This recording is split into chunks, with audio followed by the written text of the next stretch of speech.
First of all, welcome everybody. I want to thank you for joining this educational series covering knowledge management. Today we're going to have part 3 and we wrap up the series.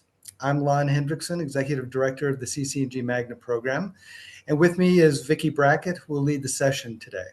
So Vicki is a longtime member of CCNG. She's the founder and Chief Knowledge Officer of Knowledgely. And she developed this 3-part series for us, and we're grateful and excited to have her involved. We also have 2 special guests with us today who are going to give us a peek at what's possible with today's technology, and I'll let Vicki introduce them as she gets started. But first, a little bit of housekeeping, of course.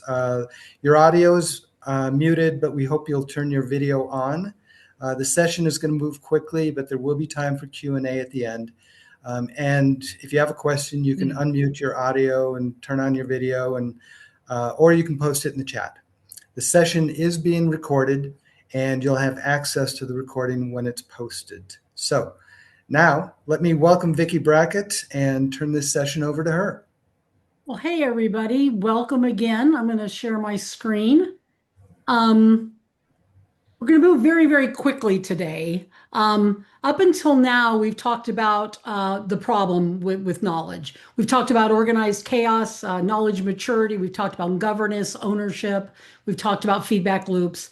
Today, we're going to make it very real because knowledge maturity isn't a philosophy, it's an actual discipline. So before we sort of bring this to life, I want to connect on the foundation that we built in the first 2 sessions, because today only makes sense if we remember, what's at stake. In session 1, we pulled back the curtain and what I called organized chaos. On the surface, everything looks fine. The metrics aren't alarming. Customers are not rioting in the streets. Knowledge is scattered, and the risk is concentrated in a handful of experts on your floor. And your very best people are quietly absorbing that friction. So when knowledge lives in people instead of a system, you don't have scale, you have dependency. And if your operation depends on heroics, you don't have a knowledge strategy at all, you have a liability. And that leads us to session 2, where we stopped diagnosing the symptom and we started talking about maturity. In session 2, we talked about the hidden cost of labor when we don't have a systematic approach to knowledge. That on the surface, leaders feel like everything's fine because everything's documented.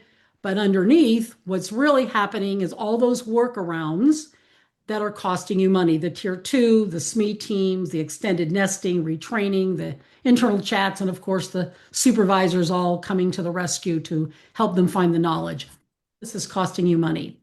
We also talked about what looks like separate KPIs often share the same root cause, and that's unstable knowledge. So if you're wanting to stabilize your performance, you do not start with the KPIs. You start with the knowledge that drives them. Then I shared with you about what the core elements of a knowledge management strategy is. It's a framework that has one single source of truth behind it. And today's framework, they can be powered by AI. And finally, we talked about knowledge maturity, that it's not technology, it's a leadership decision. And at the reactive stage, information is everywhere, ownership is nowhere, and people rely on their memory and on the workarounds.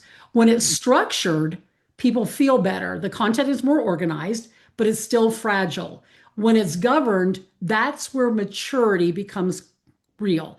It's about clear ownership, defined knowledge cycles, and the accountability. But when we're optimized, that's where knowledge drives the performance. It improves consistency, it reduces risks, and it accelerates the results. But I want you to notice there's something that's missing here. None of this is actually defined by software. This is a discipline, it's clarity, and it's about your commitment to your team. So technology can enable the maturity, but it can't create it. So today we're going to look at what real discipline looks inside of 2 real live knowledge management systems. I have 2 different software providers here today, 2 different platforms. I've got 2 different user experiences. Both utilize AI. This is not a full-fledged demo at all. This is about helping you see the pieces of what a knowledge management system look like. We're going to look at governance, ownership. We're going to look at feedback loops.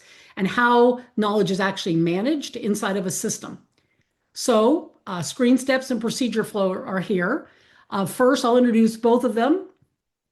Jonathan DeVore, he is a product marketer, but he's in charge of their global implementations, a knowledge management specialist by far, been there 14 years. Before that, PricewaterhouseCoopers as a performance coach, a manager, and also as a consultant helping global brands. And second, we have Gail from Procedure Flow. She's a senior channel manager, also a subject matter expert on knowledge management. She works with clients and partners at Procedure Flow.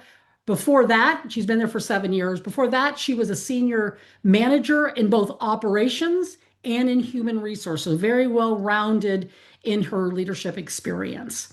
So first, I'm going to let Jonathan share his screen, and Jonathan's going to lead us through some of the components of a knowledge management system. So Jonathan, if you share your screen. Okay. And I will do my best to talk fast. I give it him 8 minutes. Yeah. All right. Well, thanks. All right. So, like was mentioned, the critical piece is that moment when somebody has to deal with a situation. So if in this situation, somebody calls in or, whatever, the contact is made, and it's the question is, hey, it's a credit union and my dad, he used to be here, passed away. What do I do? Like, that's a moment where it's like, okay, either I need to go ask somebody, I need to rely on memory, or I need to go find something. And so Screen Steps is trying to create an internal Google where they feel very comfortable just typing in, all right, so I need to transfer money for a member who passed away. Right? When they enter that search term, it should be very quick and very clear what I need to do next. So here's the search query, member deceased call flow. Pop that open, and we're now taken to like an interactive decision tree to kind of help us guide through this scenario. Now we can include prompts for what to say. So, hey, yeah, can you share what kind of account you have? Yeah, it was a joint account. Great. Okay. Is this with your spouse or is it with somebody other than your spouse? Spouse. Great. We're going to walk then through, here's how you in the system go through and click through stuff and perform the task. Or if we go back up here, if it's with other, great. All right. Do you have somebody else, an individual account with us? Yes. Okay. We're going to go through this. No. All right. We're going to go through here. We're going to open up an account. We can link to other guides, whatever, just to make it very clear and very clean for how somebody should go through this process. So you can have those decision trees for complex stuff, or if it's just very straightforward. So if somebody just calls in or you get a contact for how do I set up a schedule a transfer? Just type in like you would Google how to schedule a transfer, pops that up, and we have the information that they need. So that's how we really want to break up content is we want to match the guide or the job aid or the procedure really closely to the inputs that they're hearing on in a call or an email or in person. And so instead of having very lengthy guides that kind of walk them through a bunch of stuff, like you got to scroll down 20 pages to get there, we want to be able to make it just very quick and easy to search, find, and follow. So that's the piece of what it looks like on the outside. Now also, so everything in here, this is a knowledge hub with search. It's organized and everything like that and we'll talk about the governance and stuff and organization, why that's important here in a moment. I just want to kind of highlight too, though, you can push this to the web applications that people are in. So again, answers at their fingertips so they don't have to kind of figure out, oh, I need to go from here to bouncing around.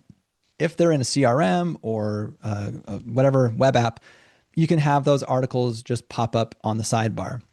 And then if they click over here, so that again, just makes it a little bit easier for them to not have to go hunting around for the content. If they want to search for it, they can search for it here and just walk through those flows right here on the side. And again, just kind of right here, easy to use.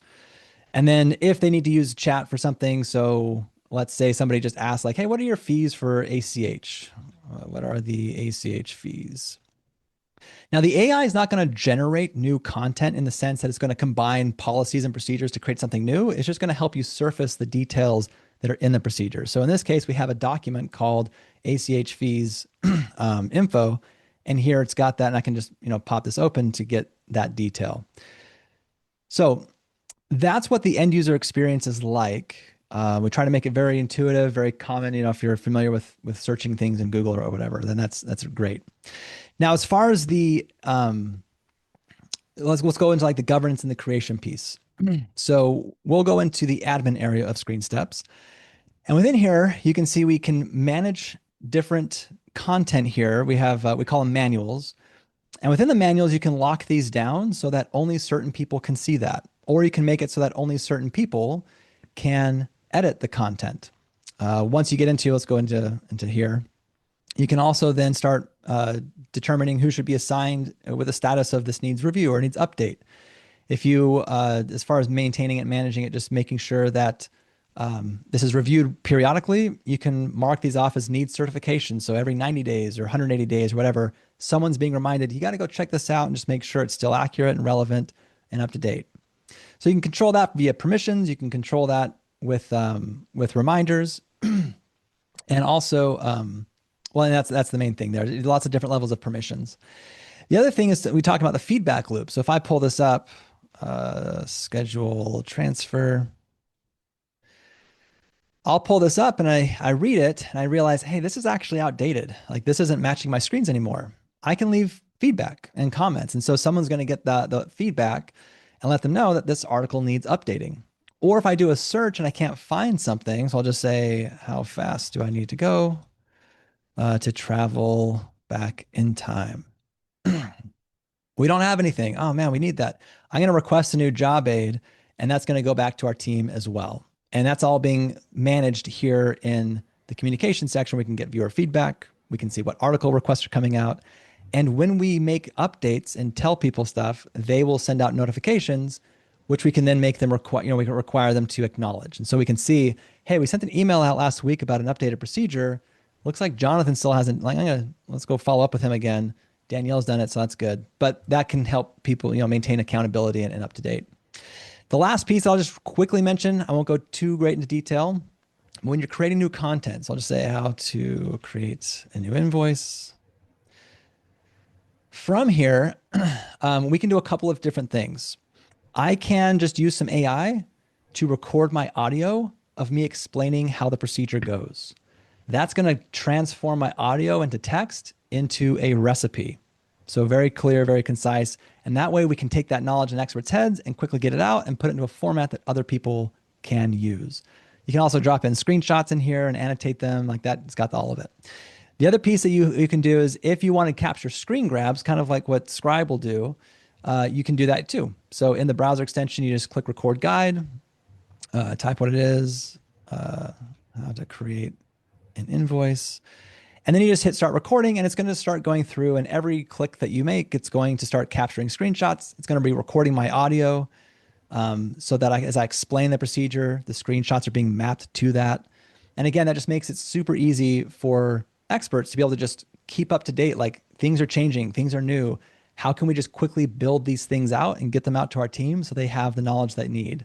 So with the AI creation, with that easy delivery mechanism of just being able to search, find, and follow, with the feedback loops and the maintain, being able to do all the accountability, that kind of, it seems, that's what it looks like, what Vicki was just describing as far as a architecture and hierarchy. Like that's what it looks like in the Screen Steps product.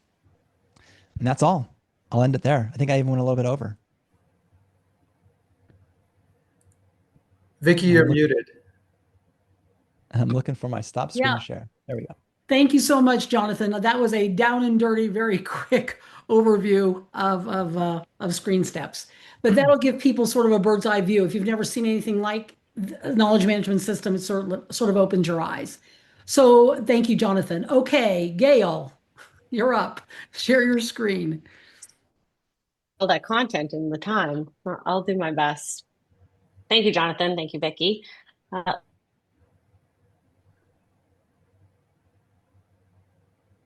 you all see my screen? Yes, we can. Perfect. Okay. So there's a lot that I want to tell you about. I'm going to try to condense this into a step-by-step demo, 3 pieces of procedure flow. Again, a lot more, not dissimilar to Screen Steps. But let's talk about the overall setup of procedure flow. So procedure flow can be enterprise level, and then we'll step into an actual agent-facing screen. So if you think about knowledge is overarching from every different department. This will be what an agent would have access to on their screen. Incoming call procedure flow is set up in a way that is very intuitive. So each shape has a meaning, and agents get used to that in orientation, but the agent is meant to follow each and they follow the prompts as required and select the topic that applies to them as they're following through a discipline or a task. Let's just imagine that this individual wants to repair, which sounds like a riveting topic for today's discussion.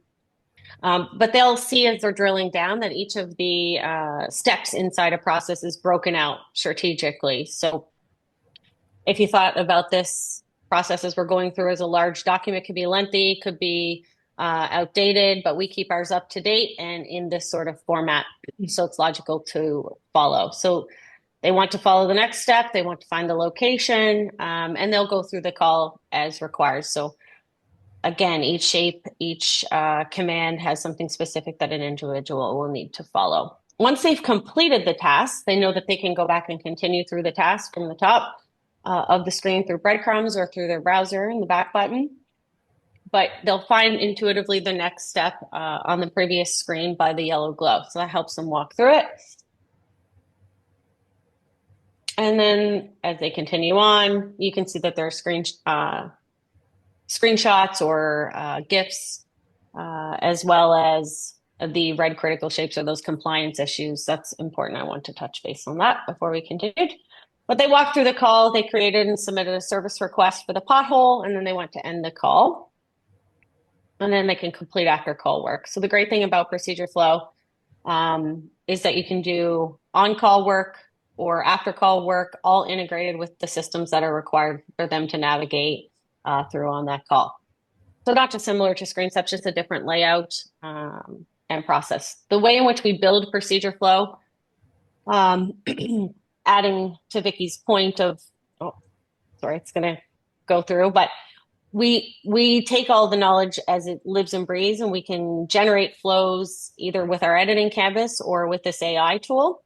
So the AI tool allows you to use plain language. It allows you to copy in standard operating procedures as they live and breathe, long, heavy text, call transcripts, whatever you may want. And then you allow our AI generator tool to generate a flow. As this is generating, you can see it on the screen. It brings up the skeleton of what a flow would look like. You can review it, review with a subject matter expert, review with your team. And then if you're happy with the bare bones of the flow, you can add it. You can edit it, view it. You can add links to that flow, as I talked about earlier in procedure flow. You can link out into the systems that are required. This is what our editing canvas looks like. Very simple and intuitive to use, not difficult to make edits, as you can see as it's walking through.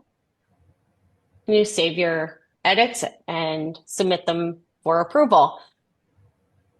Once you submit them for approval, whether you're using the AI generation or AI process designer, or you're using our internal collaboration tool, those are all submitted to your approval team.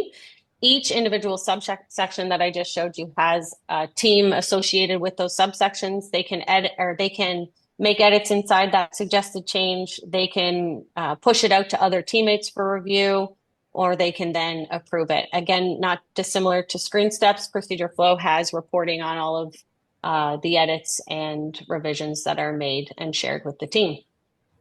One last piece I want to talk about inside procedure flow is what we call power shapes or micro automation. Knowledge has the power to be anything that we want it to be, but inside procedure flow, task automation is very important to us.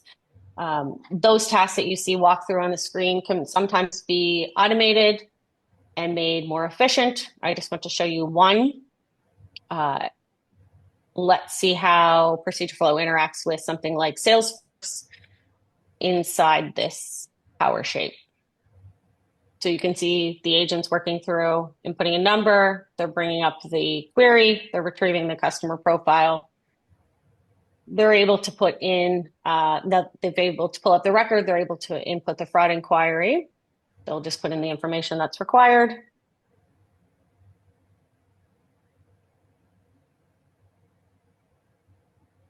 I love a suspicious Amazon charge for $117. But as you can see, procedure flow with its micro automation built inside our system is pushing or pulling, in this case, pushing to Salesforce and pushing to SharePoint. The art of the possible with procedure flow is great. This one power shape is one of infinite possibilities. And the great thing about procedure flow is the way that it's built. What you just saw there in its core is accessible, not dissimilar to screen steps for automation and AI push. So if you're thinking about agentic procedure flow, the way that those shapes work, we can put AI into those agentic systems. So knowledge at its core, made more efficient. Thank you, Gail. You're amazing, under 8 minutes. I appreciate that. I've never done this before where I've done little snippets. Obviously, these systems are both very intricate, and you just got sort of a piece of that. But I'd like to open it up for questions if you have some questions. I'm trying to stay to the 30 minutes because that's what we promised. But does anyone have any questions for either Jonathan or for Gail? Hey, it's Tricia with Blue Cross. I've got a question. So for both of these systems, is the knowledge something that you're building within the system, or are the platforms going somewhere to retrieve the knowledge that's built outside of the system? Did I make sense? Yeah, Yep, yeah. you did. Okay. I'll let Gail go first. Yeah, so we're building knowledge, utilizing what you currently have existing and verifying it with subject matter experts. So we can input the knowledge as it lives and breathes today in any sort of format, utilizing our team and or our AI process designer, create the flows and subflows, and then we're validating those subflows with your subject matter experts, or your flows with your subject matter experts. So very versatile. Essentially, the possibilities, or the art of the possible of ingest of knowledge is pretty wide. So are you housing that inside a procedure flow, or are you pulling that information from different sites, SharePoint, websites, et cetera, and putting it in front of the agent? Is that what you meant, Tricia? Yeah. Sorry, I misunderstood. We're housing it inside procedure flow and putting it in front of the agent, but able to work alongside other systems with our API. With the integration. Okay. All right. Yep. And for screen steps, you would just bring all your content in. So our recommendation is, instead of having things in SharePoint and things in screen steps, if you have procedure stuff in SharePoint, you would just move it to screen steps, and that's going to be your source of truth going forward, and what you're updating and everything going forward.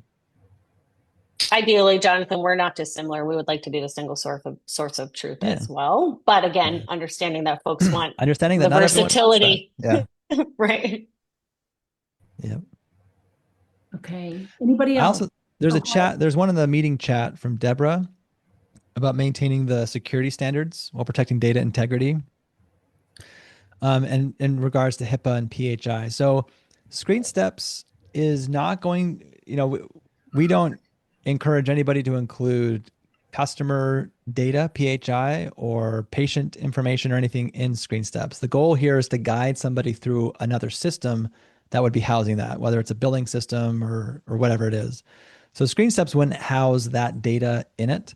Now, as far as maintaining security, you can set it up with single sign-on. And so controlling from, whatever system platform you're using, whether it's Entra ID or Google Workspace or whatever. So you're managing the access controls through single sign-on, but then all the other data, PHI and personal health, and PII, I'm sorry, and PII, like all that stuff would be outside of screen steps. Yeah, procedure flow is the same. So we are SOC 2 certified. We use SSO, and we also do not touch PHI or PII. So even what you saw there with the push-pull on that process automation of the power shape, our power shape is built not the information. It's just pushing and pulling from whatever the entity is. That makes sense, Trisha?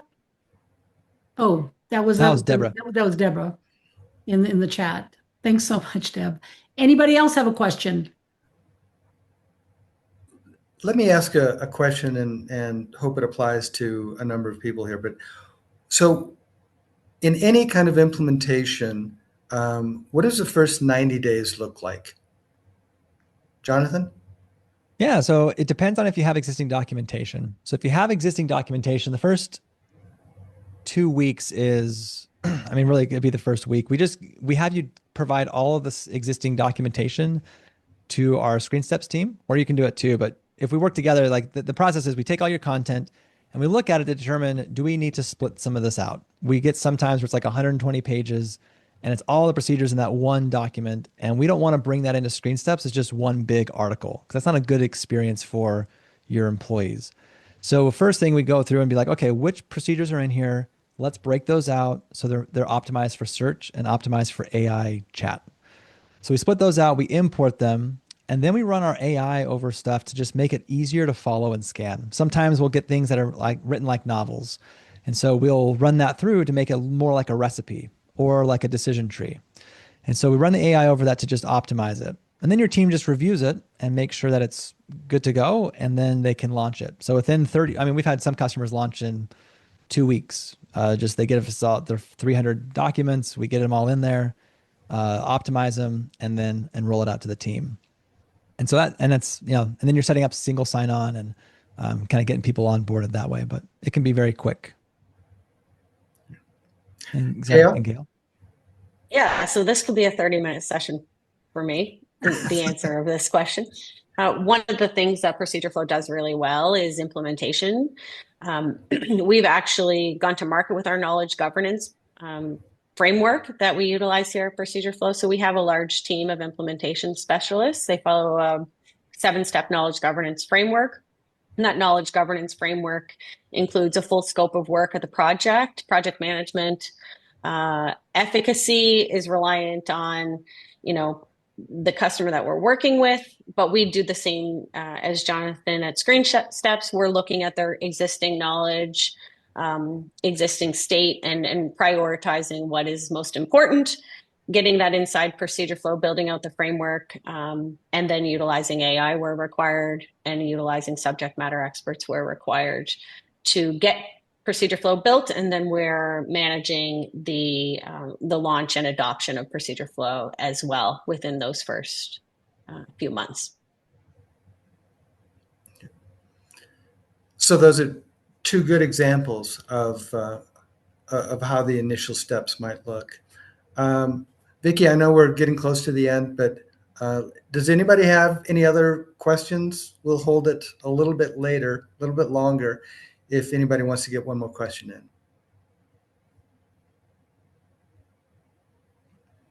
No, are we good for now? Okay. Vicki, you have any last thoughts? No, thanks so much for joining today. We just gave you a tip of the iceberg of what's in these 2 systems. And I just want to say thank you. All right. Thank you, Vicki. Thank you, Jonathan. Thank you, Gail. And thank you, everybody, for joining us, participating.